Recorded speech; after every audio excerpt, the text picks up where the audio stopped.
Welcome back, everybody, to the NARPM Radio podcast. And I'm excited, as promised. I got Gail Phillips, Executive Officer, CEO, and NARPM all-around extraordinaire here. Gail, thank you so much for taking the time to be with us today.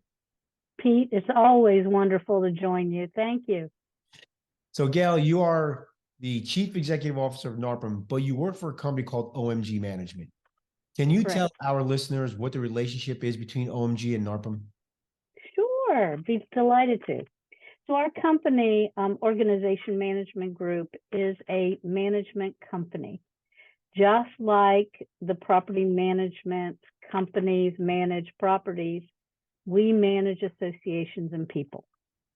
So the relationship we have is we take care of all the back-end operations for NARPM so the volunteers can do their job. Yes, they serve on committees, they do things like that, but our staff on the back end takes care of the day-to-day operations. So NARPM contracts with us to do this. They pick what services they wish to use. And then my job as CEO is to oversee and make sure that everything they want done gets accomplished.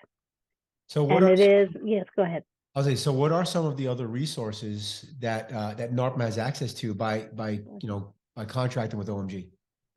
Well, probably the most significant one right now is our Legislative Strategies Group, which is Tyler Craddock and Troy, who they work right now a lot in Washington, D.C., but we'll talk about that later. We also have a division called Meeting Strategies, which our meeting strategies is we have 3 event planners that help in putting together the conferences, the conventions, the trade shows.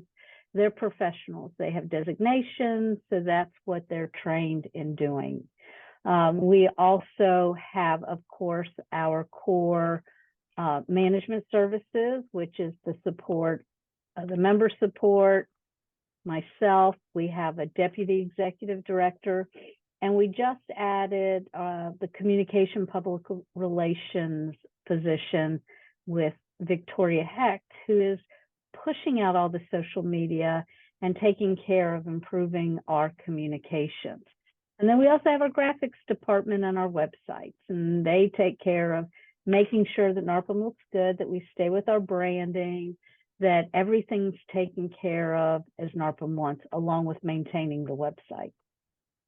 Yeah, so it's a nice symbiotic relationship where we have our volunteers, and they do some of the work, but the heavy lifting is really done by your team over at OMG. Absolutely. We make sure we're there with the volunteers on every committee meeting. And if they can't do it, we find people who can help in assisting with everything. And this year, we've had our plate very full. I guess last year, going into our 2nd year because of the strategic plan. I also know that you guys have virtual assistants now to help the local chapters, right? Yes. So, and I have to say, Pete, it was a discussion that you and I had that made us realize that why hadn't we thought of this earlier? Remember that. My little fingerprint on NARPM. My fingerprints are all over NARPM, Gail. Right, that's right.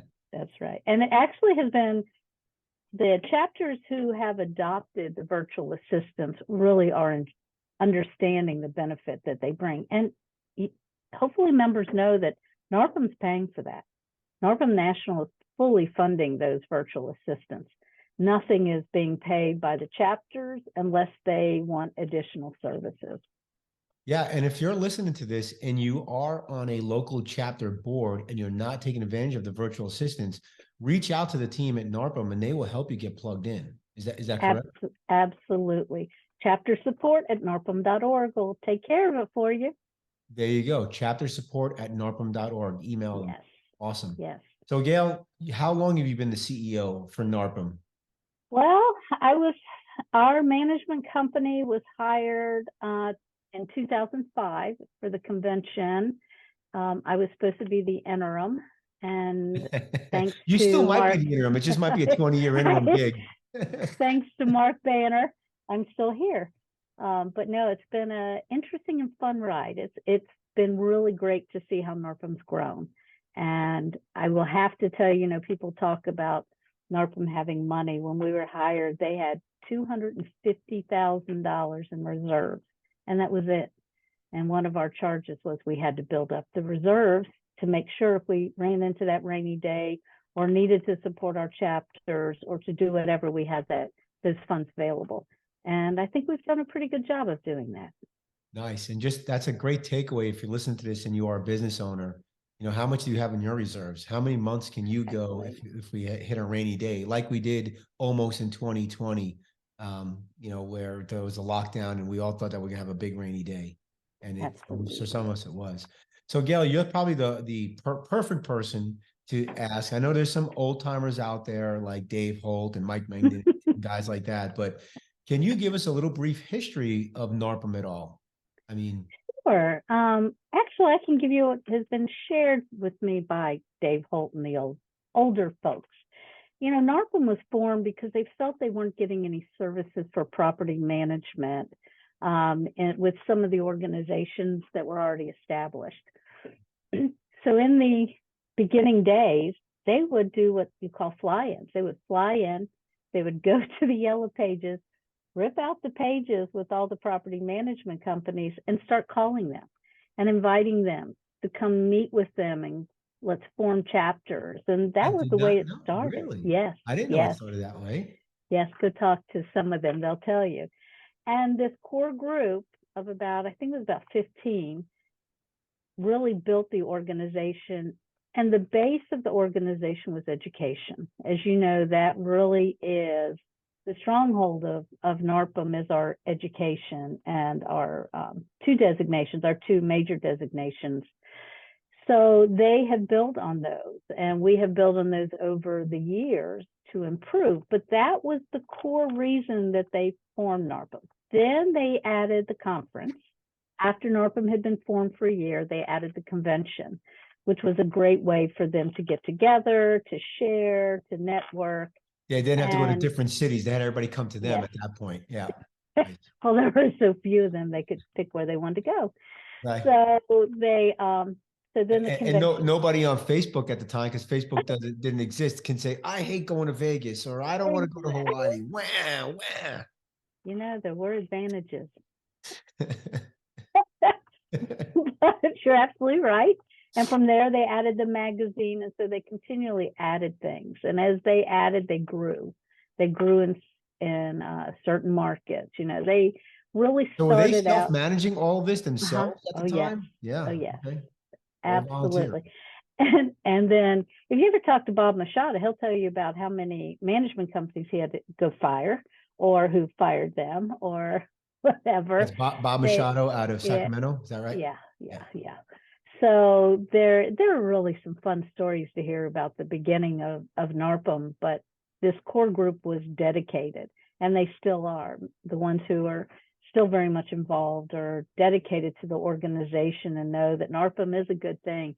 They share. I have never seen an organization that is so caring and shares so much with each other, and they're there to help. You hear stories about when there's hurricanes or damages or floods, as you all saw in Texas, and how the NARPM friends and affiliates just jump right in and help. And they help people. I can attest to that. When we had Hurricane Harvey come through, I had 3 or 4 phone calls from different parts of the country saying, if you need us to answer phones for you, whatever you need from us, we're there to help. And they were genuine. They weren't just calling to say, hey, they were calling as they had like an action plan in place, which was amazing. Absolutely. And then too, they help the new members. I look at these conventions and our new members, or the numbers are really have been growing that are attending, and the members who help each other, how the ones who have established businesses will sit down and help them. And that's really not seen a whole lot in some of the larger organizations. By the way, a side note, we should have a breakout session with all the old NARPM guys and like literally just having stories about what it was like in the old days. I think that would be fascinating. Maybe around the bar, around whiskey, but it would be fascinating. How many new members do we have going to broker owner? I thought I saw over 100. Yeah, probably. So. I have not seen the numbers. I know we have over 500 registered right now for broker owner, but yes, we probably have well over 100, particularly when you look at the discussion on social media. It's really exciting, Pete, to see when someone puts out a message and says, there's a lot of conferences out there. Which one should I go to? And broker owner always turns out to be number one. And that's one of those babies that has been formed since OMG took over management. And it just came from an idea of several members, myself, sitting together and said, we need to bring something to just our brokers to be able to help them, where their staff isn't at the meeting, where they can talk with fellow business owners. So that's what's made this event so successful. I'll tell you a personal story. When I first started going to broker owner and national, I would write down all the tasks and all the learnings I got at broker owner, and I do my best to get them implemented before national. And then I would get all my tasks and learning to national. I do all my best to get them to finish them, complete them before broker owner, because I was learning so much, especially the early days. The first 5 years, I would have a notebook full of information and ideas. And I literally built Empire Industries on broker owner and national. That 100%. And how did your staff react? I can tell you there's many brokers who say they come back and their staff like, oh my gosh, here they go. Yep. Because they have all these new things to implement. But that was our culture from the very beginning. Right. Like, we were going to implement all new stuff. So I think they were numb to it. If you didn't like it, you left, and that was okay. Right. Right. It was not for the timid. That's for sure. Empire was not an easy place to work with. All right. So NARPM's vision is to be the recognized leader in the residential property management industry. So how is NARPM the leader, and what is being done at NARPM today to stay as the leader in the space? Well, that's a great question, particularly for right now. It's a big boy question. That's like a good Letterman question. So Tom Brokaw, sorry. As you know, in the past few years, NARPM has become very legislatively involved. The other thing, when our management company was hired, you did not mention legislation or legislative or governmental affairs. It just wasn't heard of. So as we started meeting with incoming presidents, and our governmental affairs director would go with them to DC for a little one-on-one meeting with their legislators, and we've grown, and it's grown. So now we do our little legislative conference. But what happens is we now have made enough impact that DC is asking us to join in. The White House is asking our opinions. HUD was probably our biggest win in DC, with all of the pet screening, all the pet issues, everything that was going on. They actually came to us.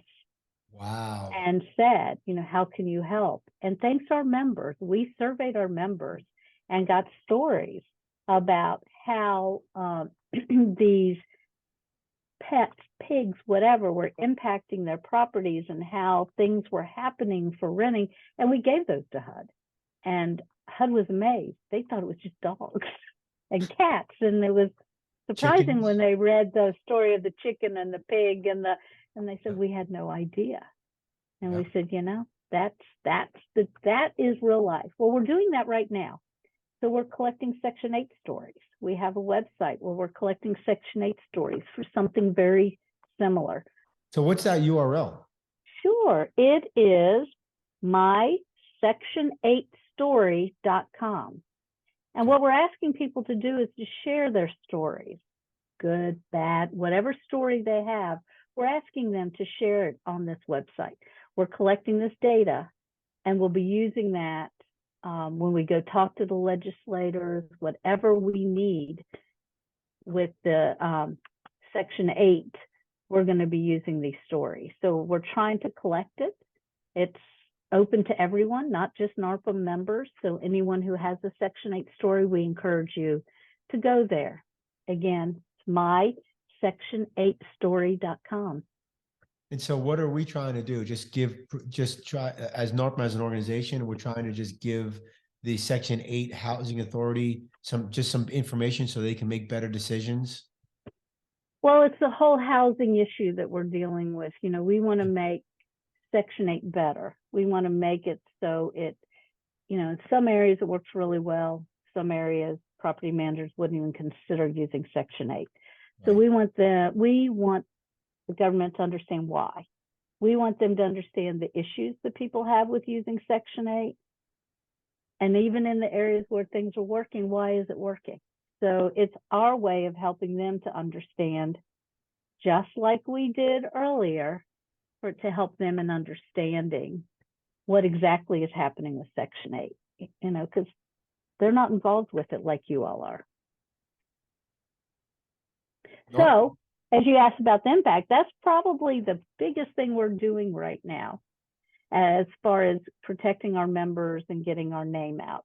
So that is a huge leap for NARPM. We have an office in DC. We said we do a day on the Hill. We do a lot legislatively in getting our name out. We're also working in making sure the education. We set up, 3 years ago, the NARPM accounting standards to help our companies in running their accounting. And if you're a member, we will share with you all the information on how to set up your books, things like that. We set up those standards, the codes and everything. This past year, we hired a company and we did benchmarking where we can actually show where you should be within your company. NARPM, again, paid for this study to be done to help our companies raise their bar. And that is to show them where should you be in your operations, what should your line items be. So this has been very important. The companies have grabbed us. Many of them have taken full advantage of the accounting standards and are really using them. And of course, our education platform. Our classes are rewritten every 3 years to keep them current.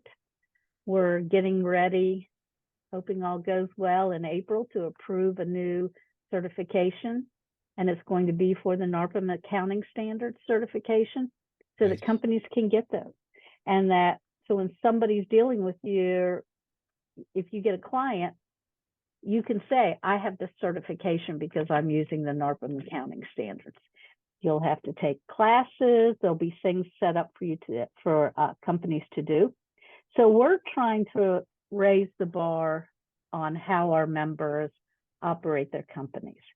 You know, a lot of our companies are small, as you know. You know, they're what we call mom and pops, or the smaller companies, and we're there to help them. Our vendors are great. We have some super vendors who are always willing to help. And so NARPM's there trying to help the members invest back into themselves. I think it's some main points is you're fighting for our cause on the legislative front. You're gathering data so that we know where we stand, and you're creating standardization so that we can all look at the numbers, the same way. Right. I remember my first year in NARPM, we tried to do a comparison. Everybody put in their P&L and all that stuff, and that went over like a fart in an elevator. And now at the NARPM accounting standards, now we can actually see the data looks and now it's all conformed. And now you can get a great idea of what your cost per blah blah blah, or your revenue per door, or whatever it is. So yeah, great. And I will tell you that some of the firms who have purchased other firms, that accounting standard helped them in knowing exactly what they were looking at when they went into these other firms. Right. So if you're buying or selling, you can probably increase your overall asking price by going to the NARPM accounting standards. Absolutely. So NARPM puts on 2 flagship events each year, the National and the Broker Owner. Now, we believe that Gail, some people think that Gail is the one who creates all the speakers. And so I will say this, Gail was not responsible for Vanilla Ice at National. And if you weren't there, if you're there, and if you weren't there, good thing you weren't there. That's all I'm going to say. So Tell the listeners, how are the venues, the speakers, and the topics? How does that all get picked? Is it OMG that does it? Who actually Mhm. does all that stuff? Well, let's start with the venues. So as you heard, we have a meetings division, but the hotel selections, we actually use an outside company to help us with that, who is a national firm. So they know all the hotels. They can go out, they can touch all the hotels. So we're on a rotation basis. So we move across the country back and forth, and we have size limitations. We have spaces we have to choose. So the big thing is we need to make sure we touch our members. So we really want to stay in areas where we can reach the most members. So that's how we choose a venue. We go out, we bring in 5 RFPs, we bring in 5 properties, we narrow them down, we go back, we renegotiate, we work with the executive committee, and then we negotiate and we narrow it down, and then they say between these two, whichever you can get the best program with. So that's how we choose the site. And you try to move around the country because Yes. you want members to be closer at times. Right. Is that right? Right, because East Coast people sometimes won't fly West Coast and West Coast to East Coast. It just happens. Yep. So we want to make sure that we rotate wherever they can get to. And then can you talk a little bit about the difference between the venues for national and the venues for broker owner? Sure. So a couple years ago, as you well know, NARPM made the decision to change the venues around. The convention used to be what we call resorts, the nicer properties. We had brokers who came with us and said, I would rather go to the nicer resort as a broker owner and then bring more of my staff to the convention and go to a hotel, to more of a hotel setup. So that's what we did. It was switched. So now the broker owner events go to the higher end hotels, has more to do around it for the brokers and owners.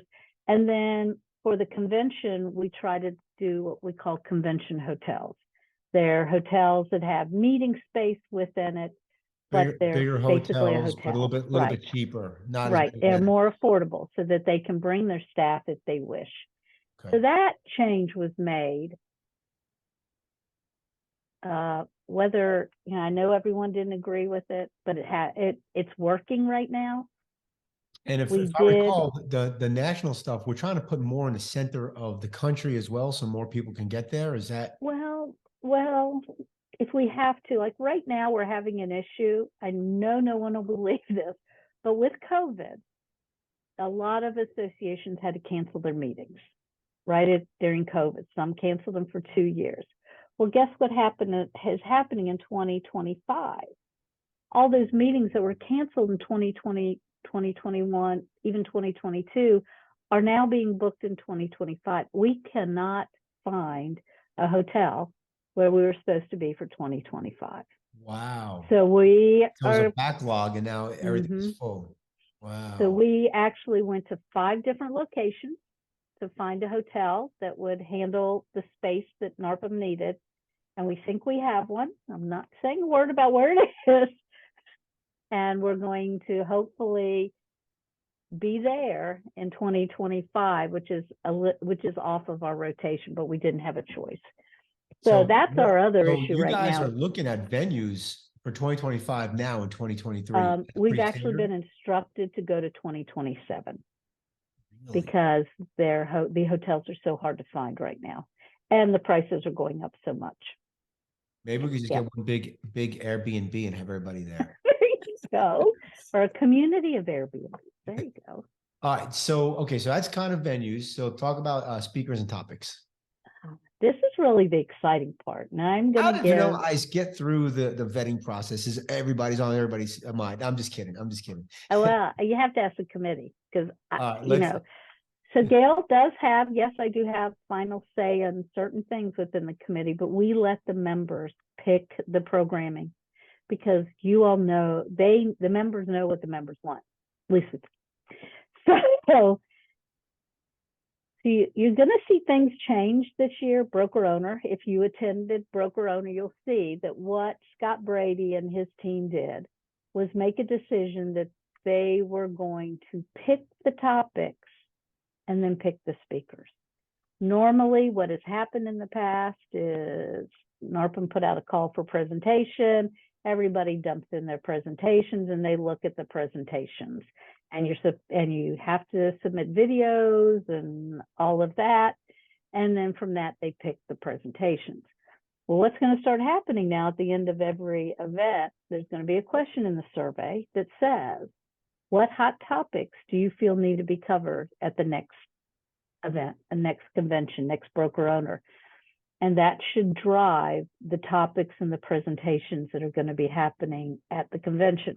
Of course, in a year, 6 months, things can change. The committee will need to be flexible enough to be able to pick up those new topics.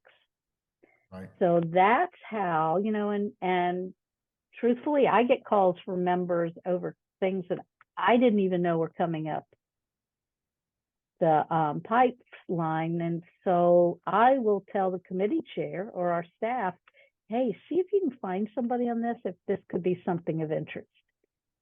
I don't tell them to do it. I give them the suggestion and then they talk about it and it's their decision. Vanilla Ice, we do contract for outside speakers.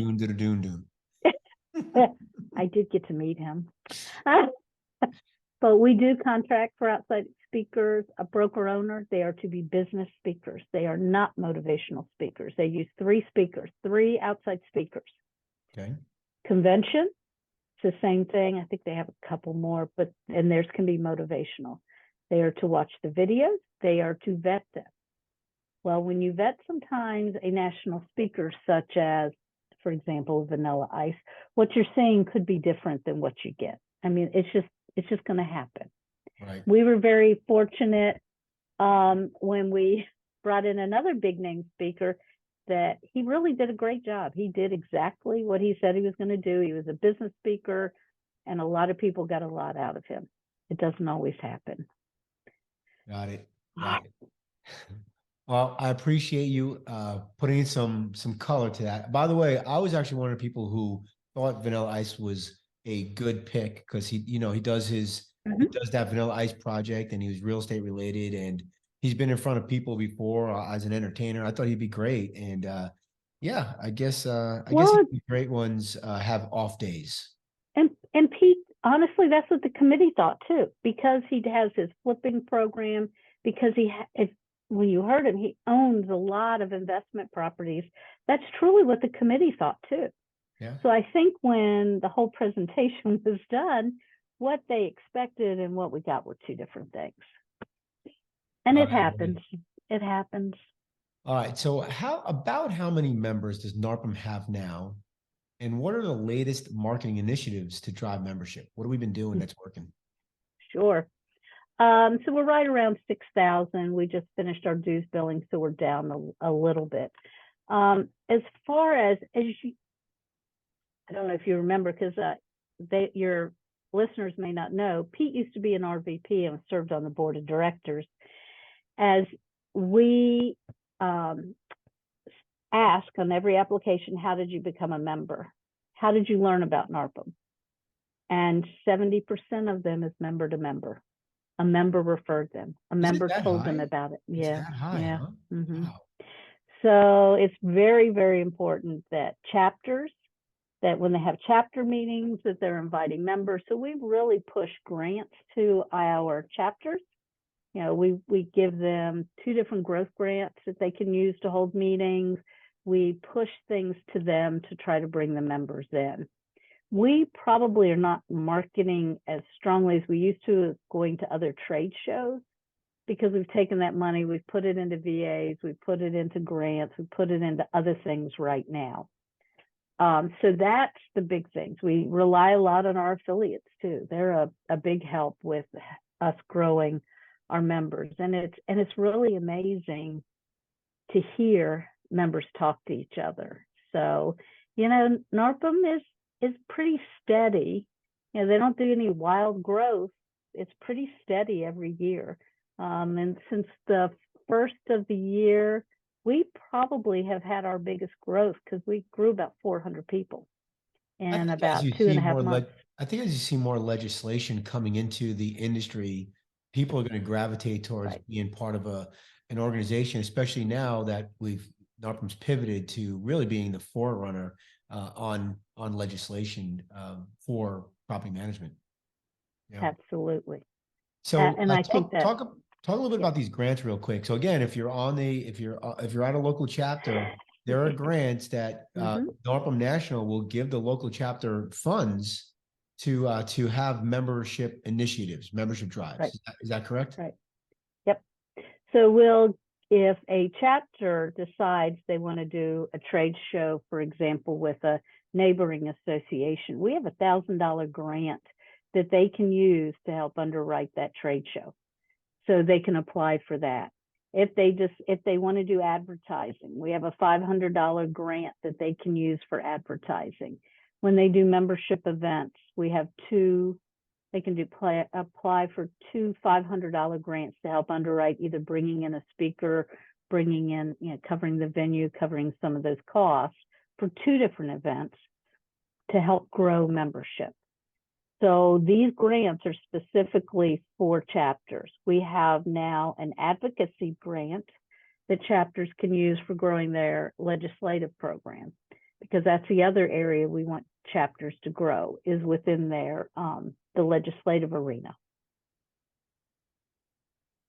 All right, Gail, we're going to give you the microphone here. You're you're going to have you have the microphone. What is 1 or 2 things that you would like to say to the members that are listening and the people that are on the fence? They're maybe not members yet, but they found the podcast.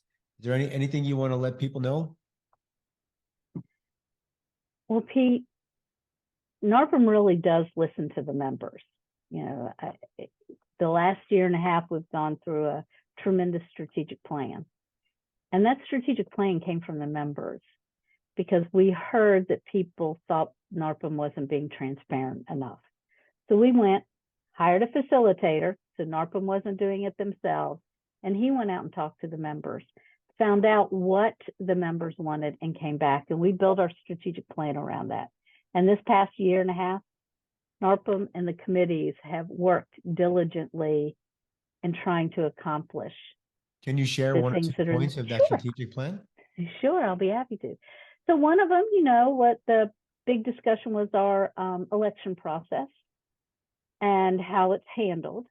So a task force was put together. Eric Weatherington chaired it out of Charleston, South Carolina. Past And president. the reason is he was a good person.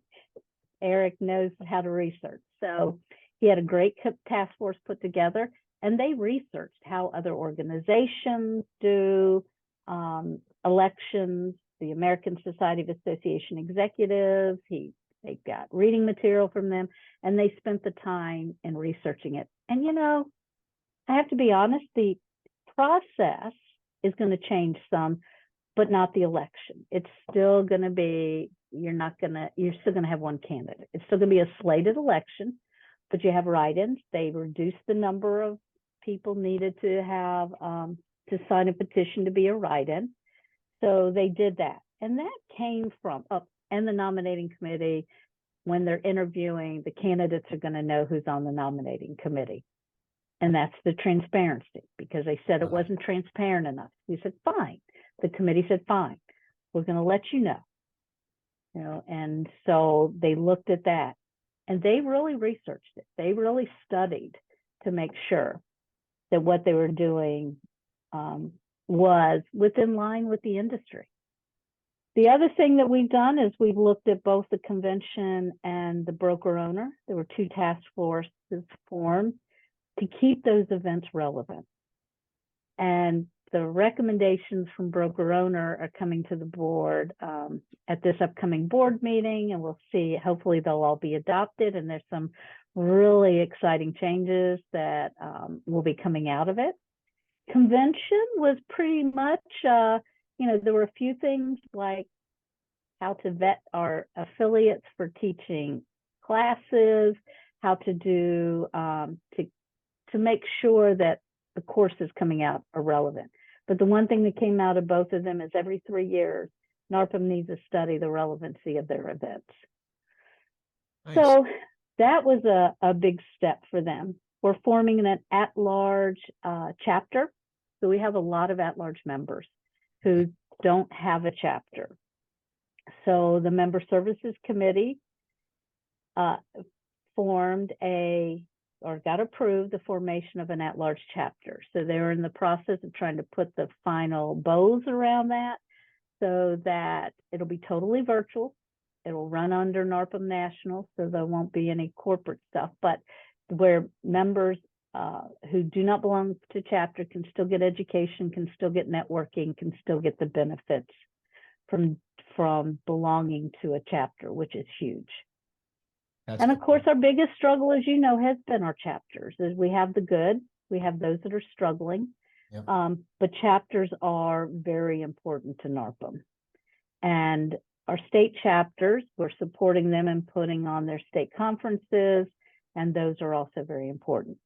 And anyone who's listening to this, if you have not looked into NARPM, go talk to members, go talk to people in your market and find out exactly what is the benefit to NARPM, because I hear from more members that if it wasn't for NARPM, they wouldn't be in business today. If it wasn't for going to an event and learning from our vendors what's the newest thing out there, or learning from our members the accounting standards, or learning from each other, or taking a designation course.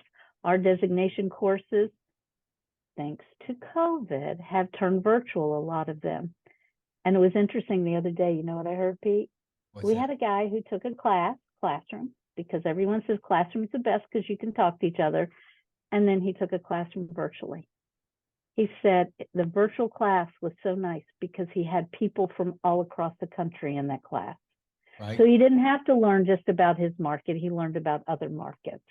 And he said he learned more in that virtual class from hearing what other people had to say. And that is NARPM. NARPM is members sharing with members, the networking and the friendships that are formed. I'll take it one step further. If you're a property manager running a PM business and you're not a NARPM member and you're not learning from the NARPM organization and the membership, you will be out of business in no time. NARPM is like the secret weapon. It's like the Batman utility belt. Whatever you need, you go into your NARPM utility belt, and out comes an answer or a vendor or or standards or whatever it is. But there's an answer. Somebody in the organization has already dealt with what you've dealt with, and you will get that, and you'll get that answer. So, and that's the cool thing with NARPM, Pete, is if we don't have it, we'll help you find it. Exactly. I have had more people who have called me or emailed me or are looking for things, and I may not know where it is, but I can find it. We just started a short-term rental mastermind group because of a session at a convention and people who came up and said, we need more of this. So now we have a monthly short-term rental mastermind group that who would ever have thought of a year and a half, 2 years ago.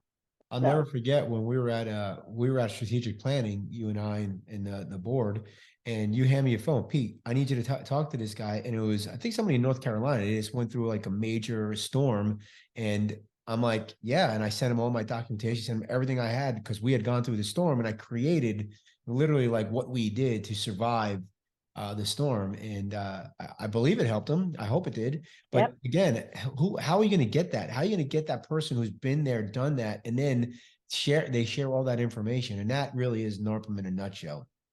Absolutely. All right, Gail, we're going to go to a quick commercial break, and then we're going to go to the lightning round. All right. Get ready for the lightning time. round. We'll be right back, everybody. Good. Thank you, Pete. Welcome back, everybody. We're at the lightning round. Gail, you're in the hot seat. You ready? No. I'll be easy on you. What is one piece of advice you'd give someone just starting out in the PM business? Join NARPM. Even if you only have one piece of property, join NARPM. Find people to connect with. Find areas. Yes. I'm going to give my friend Paula Cleveland. I'm going to give my friend Paula Cleveland a shout out. She joined NARPM at 0 properties. There you go. There you go. Does pineapple belong on pizza? No. You're close to my heart. It's a definite. You don't put fruit on. Anyway. Agreed. What was your first job? I worked in a florist at Dulles Airport. Really, at the airport? Yeah. Mm-hmm. What is your ideal vacation? Everyone knows that. I love the Outer Banks of North Carolina. We go down to Rodanthe 2 weeks every year, and I just love it. What is something that most people don't know about you? I'm an open book. I really couldn't tell you. Don't have anything. I mean, your life is on TikTok. Facebook. Yeah, I have a grandson. I just adore my 3-year-old grandson, and we have a great time together. So he loves his Gigi. Other than the NARPM podcast, is there another podcast that you listen to or that you could recommend? Never. It's only yours. No, honestly, the lady I who had don't. no idea we're doing the lightning round.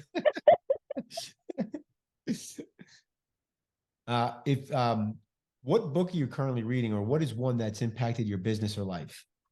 Hold on, you gave me this the last time, and I couldn't find the book.